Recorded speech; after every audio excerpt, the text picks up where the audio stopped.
for more than 1 year. I have been in China for about 2 years till now. I have been in China for 2 years already. I've been in China for 1 year and 11 days. To be honest, I don't know so much about the celebration, but I want to say I'm looking forward to celebrate this. In Vietnam, we also have the same festival. Yeah, so I have some similar experience. I was a Chinese girl, so of course I know the traditional Mid-Autumn Festival very much.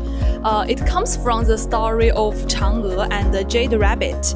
I want to meet my friends, to eat the mooncakes with them and celebrate this whole day with them. I have a plan to hang out with my boyfriends here. Actually, I'm gonna participate in the event that will be held by the company. First person who I miss is my mother, because I have not seen her for 2 years already. Actually, I miss my family, I miss my mom very much, and really I would like to meet them as soon as possible.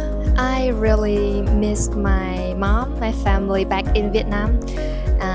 So I'm doing good here. So I want to say that thank you for supporting My little sister, and I just want to say that I miss her and I'm proud of her. I think everyone is that they will miss their families, their friends, and their lover very much. Just as the traditional Chinese poem said, 但愿人长久，千里共婵娟。